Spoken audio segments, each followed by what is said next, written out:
I do not want to wake up and work with these angry kids today. They're just so confused. And they take that out on me, and I don't deserve that. I mean, I'm confused about my own stuff. They act like they're the only ones who are trying to figure it out. I do remember it being hard to figure out, though. I do feel for them, too. Why don't we have classes that help them learn these types of skills, such as like self-reflection and even just self-regulating and valuing themselves and appreciating who they're becoming and who they are in the present moment? That's a large order. I have trouble remembering to do all that. We really got to teach people better self-esteem. But we got to start with the kids. But first, the adults got to know it to teach the kids. So what comes first, the chicken or the egg? I guess I should start with me. Yeah, I'll get me right, and then I'll show them what I've learned, and then maybe I can learn a little bit more from them. Maybe we can do it like that. Yeah. Let's try that.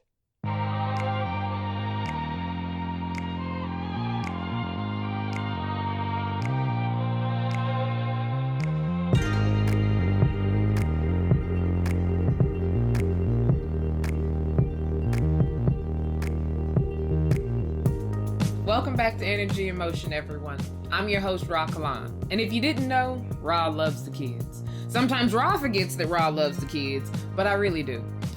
During my 9-to-5 work during the day when I'm not doing energy and motion stuff, I actually work with a nonprofit, and I work with girls ages 5 to 18 years old, all about helping them with their social emotional development. And it has been my heart and my passion for over 6 years now.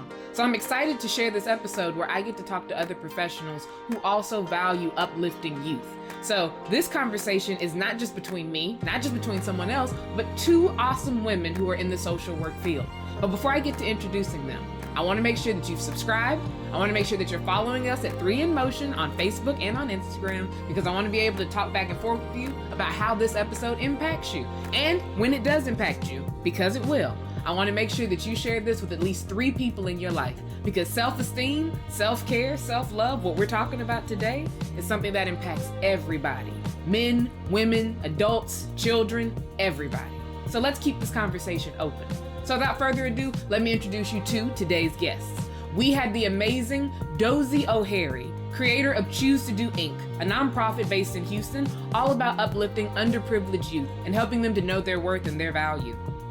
Then, of course, we have the amazing Rebecca Cox. She actually is a social worker that works at the Fred and Mabel Youth Ranch out in Houston as well. So me and Rebecca go way back. We used to work at the same nonprofit, so I know her heart for children and she knows mine. And so she actually invited me out to the ranch to speak with both the young men and the young women she works with. So it was a great opportunity. So me and Shells hopped in the car, drove all the way down to Houston, and I had a beautiful time conversing with them about their experiences. And when I say beautiful, it wasn't all glitz and glam. These kids have been through a lot. And really, it was my honor to sit and listen to them share about their experiences, and then to get to share a little bit about my own. So I look forward to introducing you to these amazing 2 women, and looking forward to you getting to know a little bit more about how self-care, self-love, and self-esteem is something that all of us need to be more attentive to for ourselves and for those little ones who are looking up to us. Enjoy. I really love the opportunity to have this conversation with both of you, just because both of you in your profession Choose to Do Incorporated, as well as working specifically with the youth as a counselor, as a social worker, Rebecca. I wanted to know what you've started to see in the self-esteem of the youth that you each work with, kind of like the youth of color and the youth who are not of color, and how do you see them starting to kind of develop? So that's a great question. I would say for all of my kids, a lot of them have misconceptions of self-esteem and self-worth. And so they think that they are taking care of themselves. And a lot of times they're doing what they know. They're doing, and unfortunately, a lot of what they know has led to the circumstances of why they've been removed to begin with. And so they think that respect looks like defending themselves and looks like, it was a conversation that happened very passionately earlier today when you came out to visit. That I'm gonna say what I have to say, and I'm not gonna be run over or pulled down, and that's a defense mechanism. And for them it's really difficult to even get them to see self-esteem for what it is. So what Rebecca is referring to is while we were out visiting the ranch and I was getting to meet with the girls, there was one who was just incredibly loquacious. She had so many thoughts and so many opinions, and she refused to be disagreed with or agreed with. And it was so fascinating and really endearing to watch her command a room. And I think she was very used to people being bothered or annoyed or disappointed or even intimidated by that behavior. But I adored it just because while it might be a defense mechanism, it's a damn good one. And at the same time, you can tell that she has an independent thinking spirit. And someone like me wants to feed that instead of to discourage it. So I enjoyed this interaction immensely that Rebecca is referring to. I have to remind myself of how I became aware of what self-esteem was and when I came aware of it and when I really realized what that looked like. And it wasn't until my self-esteem took a blow before I realized that I had self-esteem and that it was something. And then I really had to kind of have the wrong type of self-esteem and allow myself to be mistreated and not treat myself the way that I need to be before I could even recognize that I needed to maintain it and grow it. So I try to meet them from that, and think, okay, so where are they at in this journey? Because it's so many steps. Yeah. Everything you just listed is all the things that it's hard to wrap up and sum up for kids to understand. So it's going to start with you don't even know you have self-esteem. Then it goes to you have the wrong self-esteem, but at least you're starting to have self-esteem to even realize you have a relationship to patch up with yourself. Right. I love that. That's important. And they're all on their own journey. I see so many different types of kids and they're all different ages and genders and a lot of them have all experienced trauma. Yeah. And so they definitely all have low self-esteem. I actually do a quiz, like a anonymous questionnaire on where they score their self-esteem. And we average about 4s or 5s. On a scale from 1 to 10? Correct. Yeah. So they self-score. Yeah. So it's just a constant conversation. Yeah. And I mean, Dozie, how about for you? What have you experienced? Especially connecting with your upbringing as well. So everything you said is like spot on, like the kids. I mean, it starts with yourself first, before you could help somebody else on their journey. You got to go through your own journey. And so mine's was the same thing. Like I didn't know what self-worth was, self-esteem was, loving myself. What did that look like? I didn't even know what those terms were, And it took up until my my late 20s, early 30s, before I realized that, I am awesome. But that came from low self-esteem. Ain't that crazy, y'all? But isn't it so relatable too? That came from being beaten down and crying and depression and like hating yourself when you look in the mirror, not knowing why, but those thoughts were planted there by somebody, and those people cultivated this idea of what self-esteem it was for me. And then my journey was going through therapy for a number of years. And seeking help. And then finally a light bulb went off and I was like, oh, I am awesome, and I was an adult by then. And so, is it frustrating to have so much life happen that you aren't even connected to or aware of? I could get it back. Yeah. So that now that with what I know, I could actually enjoy myself instead of being in a constant crisis or panic about myself. Or just living in a dark world. It's just like completely gray all the time. And so, with the kids that we mentor, I teach them from the space of, okay, now I recognize my self-worth. This was my journey. And so we cultivate activities and things for the kids to help them to recognize, the love of themselves. Yes. And with the understanding of they are on their own journey. And we've mentored kids at a group home. We've mentored kids in a homeless shelter. We've mentored kids in church, like wherever the kids are. But we've mentored kids who have extreme things going on. So already a consistent theme is meet the children where they're at. Don't meet them where your expectations want them to be. Don't meet them with pity. Just meet them where they're at. And for a lot of kids in this situation, transportation is an issue. So meeting them in their communities is key. Making sure you bring the resources to those in need is the way to elevate whatever business you're trying to have to give back to the world. Yeah.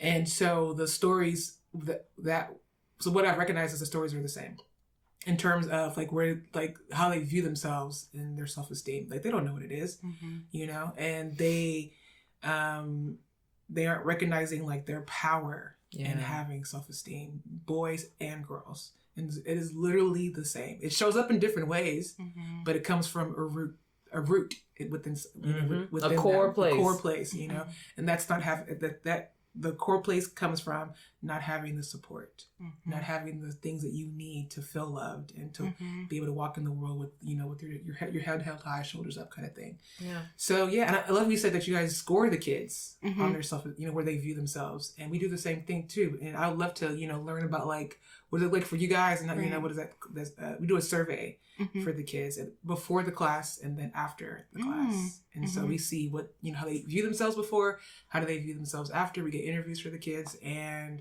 so I love to like, you know, talk to you about that, you know, learn some more about that. Building connections. Yes. That's what I do. Yo, like I know I'm goofy, but I'm so serious. This is my favorite part of this job. I love when the people who I introduce to each other start introducing one another to their own interests, and then they become friends, and then we're all friends. And I know I sound lame, but you don't understand how great this is, because now this connection is not only going to bless these two women, it is also going to bless all the children who are underneath their umbrellas of protection.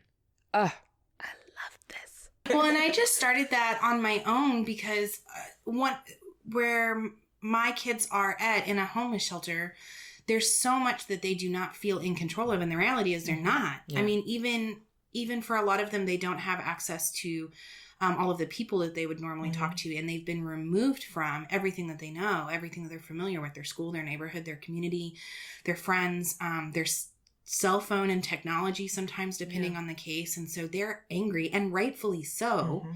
But that anger can lead to, you know, it's a yucky feeling inside is the way I explain it, you know, and it's heavy, and we carry it, and then we start to try to put it down in all of the wrong places. And so we stop taking care of ourselves, and we stop taking care of everybody else when we're angry, and getting them through that and helping them, because anger, as you had said earlier today when you came to speak to my group, was that it makes us feel powerful, but it's a misconception. False sense of reality. Yeah, false sense of power. No matter what age you are, anger always gives us a sense of power. That's why toddlers throw tantrums. That's why teenagers storm off.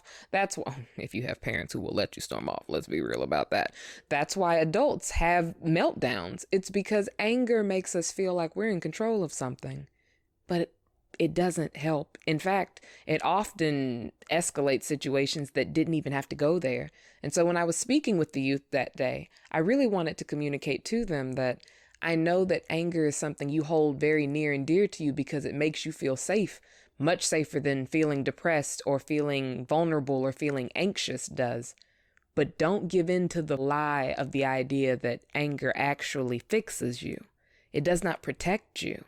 Anger, if anything, makes you a lot more vulnerable to other experiences of trauma. And so whether adult or youth, it's hard to swallow that pill. But when you think about how vulnerable the kids are and how there are all these coping skills they have not learned yet, anger is the easiest thing in reach for control. Like anger makes you feel like at least I can punch this wall or say what I need to say versus, so I'm just supposed to sit here and feel uncomfortable, to feel naked in the world and have people telling me sometimes. And I think as an adult, we don't often, without being mindful like we are because of our professions, we don't realize how impactful the little things said in little moments are. So if a girl's walking by and it's like, girl, your hair look like that. those little moments can hurt you in a way that, you know, that person didn't even know. They were trying to let you know, like, fix yourself up. I believe in you. I believe you can fix yourself up. But they hear criticism. And so there's that psychological wound that I don't think we teach kids how to tend to. Like, if they break their leg, we tend to that. But if their feelings are hurt, if their self-esteem is hurt, it's like, well, you'll be okay. You need to get some resiliency. You need to suck it up. Where's your grit at? And it's like, but they didn't get taught that. Yeah. How do we hold them accountable for something we don't even get taught? Exactly. Yeah. So how do you feed yourselves so that you can feed these young people who don't have any other outlet? The ultimate social work question. Yes. Yeah. You want to go first? You go. Okay. How do I feed myself in order to feed the kids? Pretty much. So I had to learn how to take care of myself emotionally. I grew up in a household where you couldn't express yourself. You couldn't be vulnerable. Crying was not something that you could do unless you were getting in trouble. And even then they'll tell you, stop crying, shut up, you know? And it's like, I'm just so angry. So what do? You go to your room and you shut the door you shut out those emotions and then you learn to do that. It really is crazy to realize how many of us were raised to not express how we feel. Not taught proper coping mechanisms, not taught how to self-regulate, not given examples of it being okay to process emotions. Instead, we were told to suck it up, stop crying, shut up. And that is not a reasonable way to expect a human being to develop in any type of emotional intelligence. But can we blame parents who didn't have emotional intelligence or emotional maturity themselves in how they raise children who also don't have emotional intelligence? It's just a blessing that Dozie grew up to realize that she deserved to claim that self-acceptance, to claim that self-appreciation and that self-value. So many of us don't grow up realizing we get to do that. And so for me, it was therapy. Therapy really did save my life. Yeah. And like when I talk to my family or my brothers, I have 4 brothers. And so when I talk to them and we talk about our upbringing, we realize that we kind of went through the same thing. And I wasn't alone, but I felt alone. My parents ostracized us. Did you all grow up in the same house? In the same house. I felt alone. And, you know, every now and then one would leave and then come back, but we were all raised together. And my parents, they could not give me what I needed. They just physically could not do that. And so, but as a child, you don't know what's going on in the household. You're just like, I just want you to love me. And that really was what my thought process was. I just want you to love me. I want you to accept me. I'm not a bad person. I'm not a bad child. What am I doing wrong? I just want to be loved. Yeah. You know? And so you grow up with that mindset as an adult. So I had to, therapy, going to different therapists over the years, talking to different people, it helped. But then I got to the therapist that I'm seeing now. I've seen her for, I think, 2 years. She's actually a life coach. And so I don't know what it was, but like speaking with her, it was just like, boom, a light bulb went off. And she's talking some real stuff because everybody's biggest fear when they talk counseling, they talk therapy is, oh, it's expensive. And we only focus on how expensive it is. Now, I won't get on my soapbox about how counseling services should be a lot more affordable and available to everybody.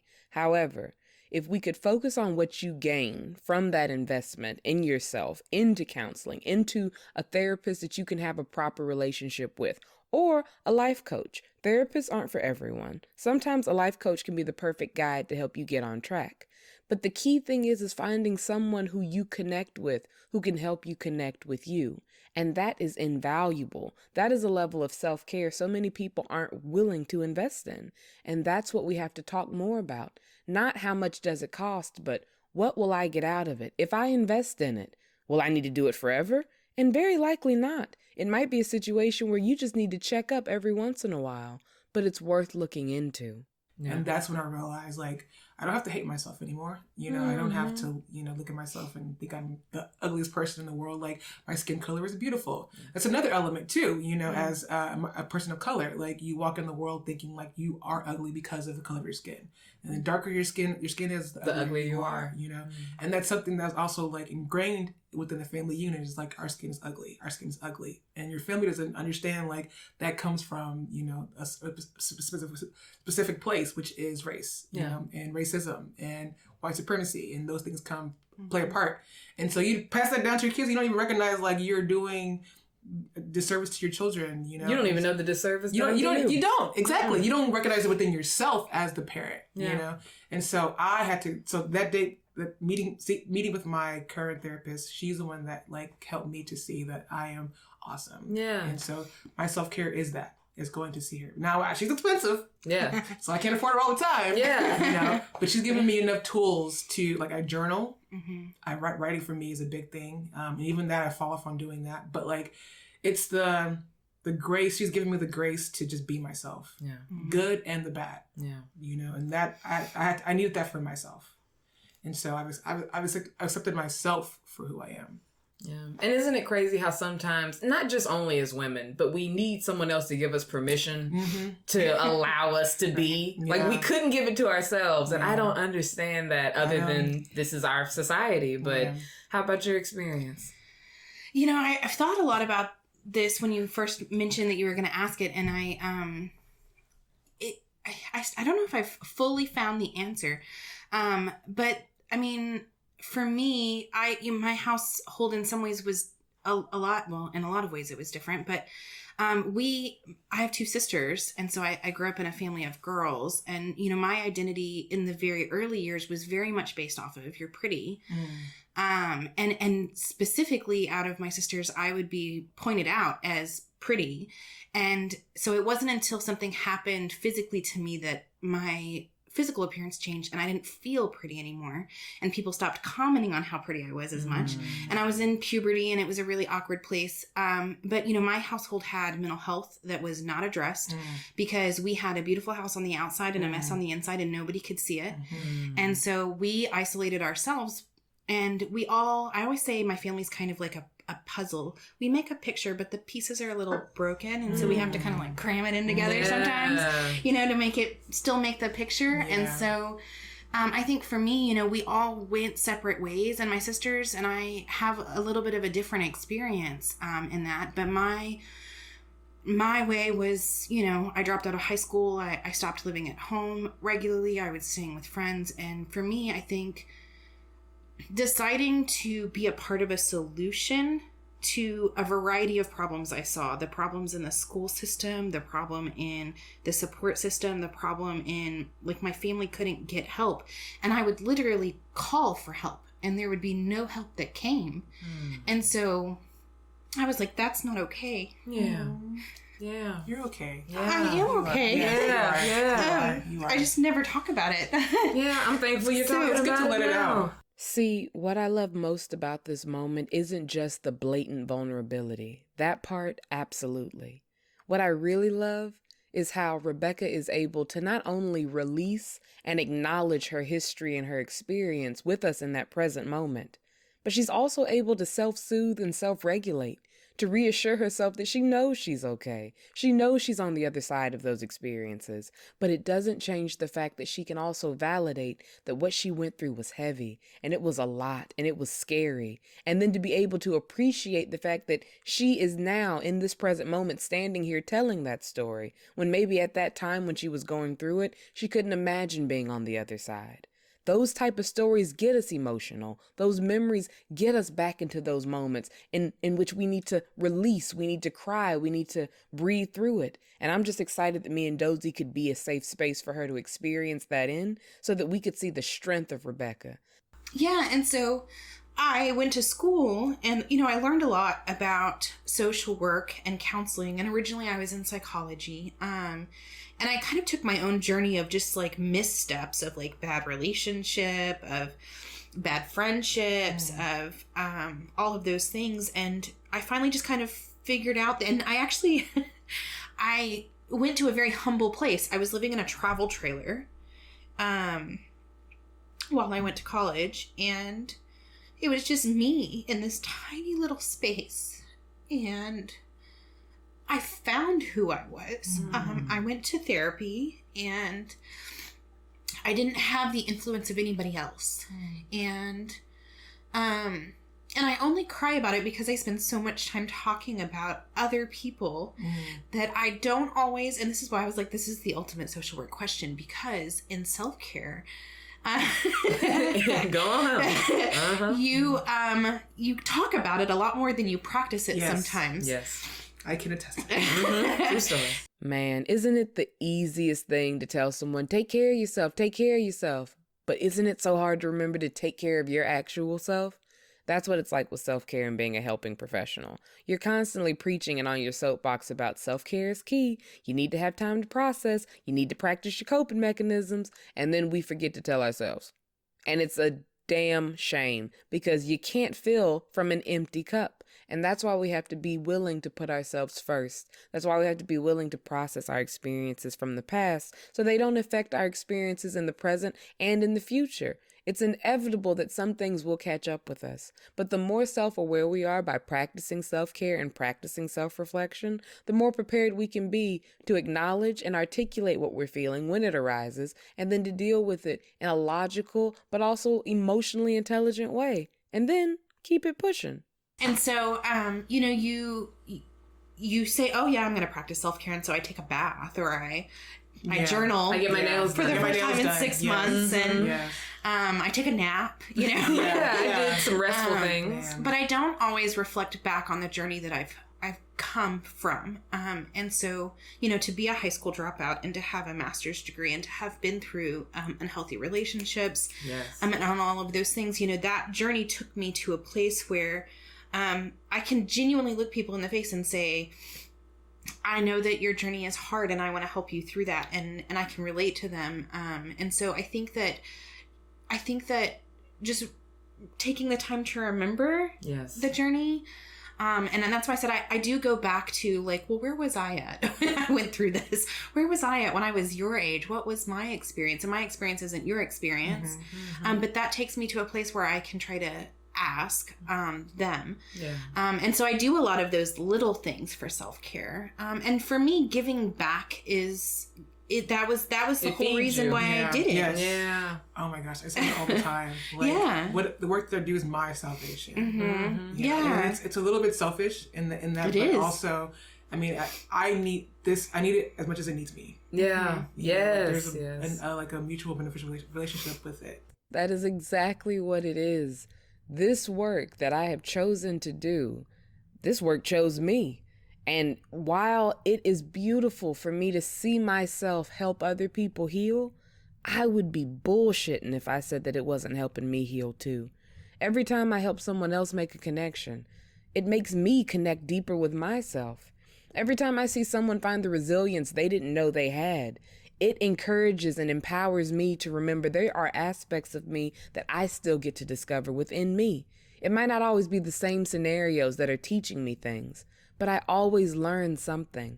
And so that's why I'm so thankful for all these different experiences, all these different conversations and interviews, because this is what helps me remember not just the magic in me, but the magic in everybody. Yeah. Mm-hmm. And I think it's the same idea as hurt people, mm-hmm. heal people, heal people. So I can t-shirt. Yeah, t-shirt coming soon. Yes. I can do a little drop in. TBRI is a trust-based relational intervention, and I'm a practitioner for that.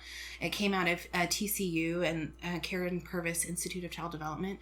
And it's all about teaching about attachment style and helping people find earned secure attachment if they didn't, or secure attachment if they didn't naturally have, grow up in a household with the right level of attachment.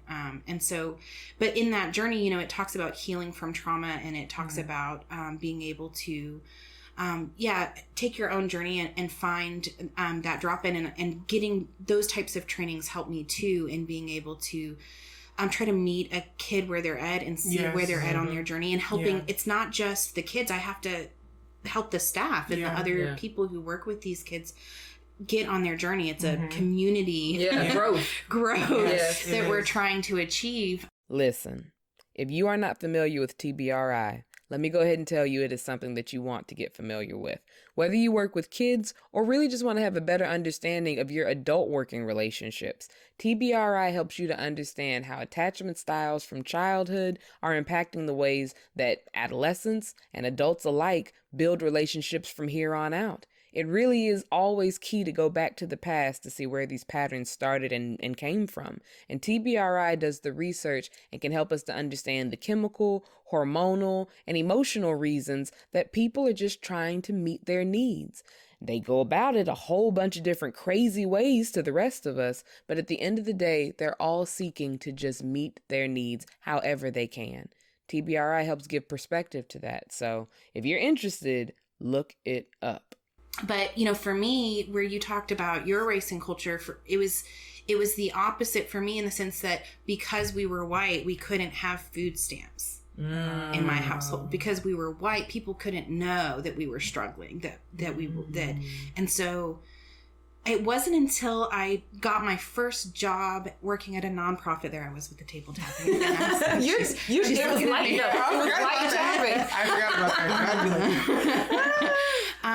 We were asked questions about race and culture, and it wasn't until I started really doing my own journey in cultural competency before I really even understood what that meant for me. Because in my household and in my experience as a white woman, I didn't get taught to know what my culture was or if I had one or what that meant. It wasn't something that I ever had to put thought to until I was asked to. And that was one of my biggest journeys, was really being able to recognize and say, I am a white woman, and I understand that creates a difference that I have to be able to recognize when I'm working with clients. And it's for counseling specifically, it's really helpful because a lot of my kids will say, "It's a counselor. Is she white?" They ask. That's real. And so you know, I have to be able to meet them where they're at with that. Yeah. And I've so respected and appreciated, you know, you and I worked together for years.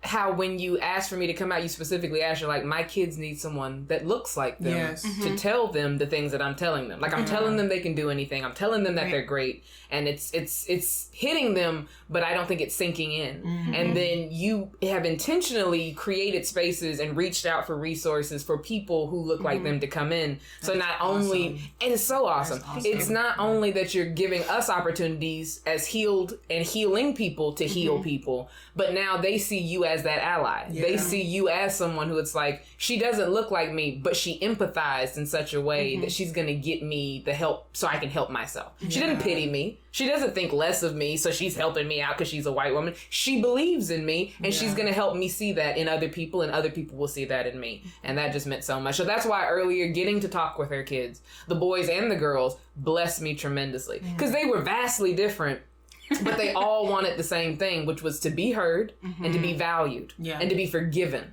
And there are so many different layers that come to their ability to see that and that emotional maturity, but they get in there. They are. I have always had a soft spot for adolescents. Always had a soft spot for teenagers. I just remember how hard it was to be one. Everything is so confusing. You're trying so desperately to figure out who you are, and there are so many very loud influences that keep trying to contradict the truth that you keep discovering and then rediscovering. So being able to come out and speak with Rebecca's kids, it meant so much, just because I know the impact that having someone who just wants to speak kindness to you can have. And I wanted to be that person, and so I'm honored that they allowed me to be. So if there's a message that you both feel the world needs to hear more of, obviously we need more love. The hippy dippy message, of course. That's true though. But if there's, it's like, but that's trendy. What is the real message that you in your professions, in the work you do with students and wanting them to feel their value? What's the message that needs to get out more to these people? Not only the kids, but their parents too. Yeah. I say acceptance. Acceptance. Like for people who go to church, it's like, come as you are, that kind of thing, that kind of approach. But it really is, no matter. So I look at the children as no matter what you've done, no matter your experience, what's happened to you. At the end of the day, you're a human, and so I respect you, and I understand that you've gone through some stuff, and so have I. And so there's an even playing field for both of us. And so that allows me to come into their life and for them to come into my life. It's literally an even exchange. And so for me, because all I wanted growing up was to be accepted. That's all I wanted. And that acceptance is love. You know, it's relationship. It's these other things, you know, but at the core of it, I just wanted you to accept me for who I am. Yeah. The good of me, I wouldn't say good or bad. It's just like it's just a the being I am. Yes, I'm a person. You know, I'm a human, and I have characteristics. I have flaws. I've got things that are going on with me, like, and no matter what goes on with me, like, I just want to be able to come to you, and you're not judging me. Yeah. You're not looking at me a certain kind of way. I want to be received. Not rejected. Not rejected. Received. No matter what I've done, just accept me, you know, for who I am. And so I would say that that's something that is the fabric of what I'm building, you know, and I realize everybody doesn't have that ability to do that. I feel like you have to be trained. You have to learn how to do that. And it's so necessary with the kids that we work with because they don't have a place for them to be accepted, to be themselves completely. And so for me, it's what I would say is acceptance. Yeah. I would add, so I actually have a saying that I say all the time to my kids, and that's that we are always working towards two things for the rest of our lives, and it's acceptance and forgiveness. Oh, that's a word in a moment. Rebecca's bringing the words and the moments. Come on, Rebecca. And so on top of acceptance, I think forgiveness of ourselves, of our past, of the people who have hurt us or rejected us or whatever it is. I've talked a lot about loss. We don't always recognize all of the aspects that we experience loss. My kids have experienced every loss. And I tell that to our staff frequently, and that's that, you know, our kids are a lot of times in some of the worst moments of their lives. And so we have to help them heal so they have the hope of living instead of help them live with the hope of healing. Wow. Ah, yes. That's on the back of the other shirt. Yes, come on. Let's put these on the shirts, guys. And that's, you know, and so we use TBRI and we use, you know, trauma-informed care, and we provide counseling, we provide groups, and we provide mentorship. But I mean, self-love and self-worth is really where it starts, but with acceptance and forgiveness. And until we can do that internally, you know, we can't offer it externally. Right. Yeah.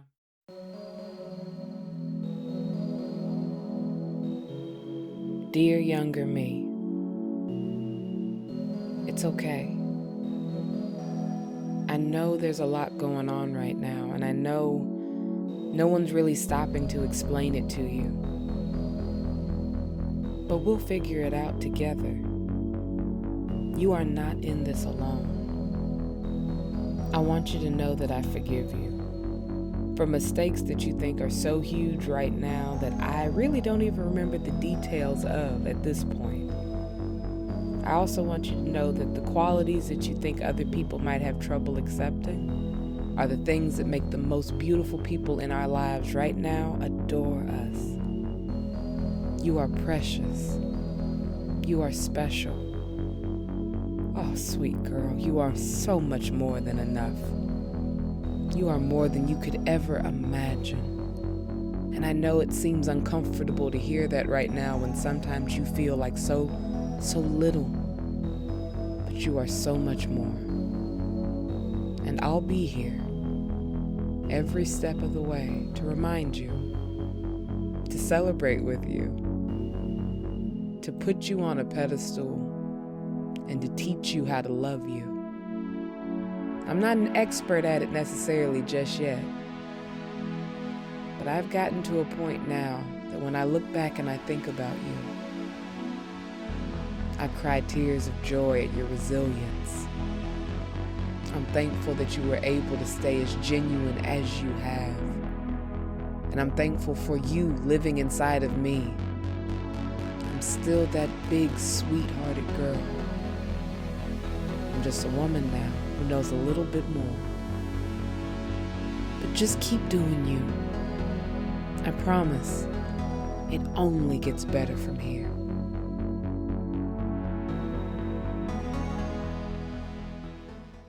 I want to thank you both for this amazing conversation. Like, y'all really did this. And exciting. The little girls in each of you, I've enjoyed playing with them at this table. I have enjoyed getting to talk as the little girls we are still, who are just trying to heal the others. Yeah. So thank you. Oh. Yeah, I know. Group hug. All the box of feels. I held my turn. You did so good. Yeah, because I was like, whoo. Yeah, it's coming. I want to give a big shout out to Dozie Oheri and Rebecca Cox for joining me on this episode. Thank you, you two powerful women, for the work you do out in Houston to make those little ones know that they are valued and they are worthy of their own appreciation, their own validation, but also of being loved and respected in the world as well. I appreciate, Rebecca, you letting me come and speak with your kids. And Dozie, I'm so thankful for the work that you do, very similar to what we do at the nonprofit I work at, by uplifting them every day, reminding them that there is a mentor, a kind person in their corner. And representation matters, so let's make sure that our kids know that people who look like them are doing amazing things.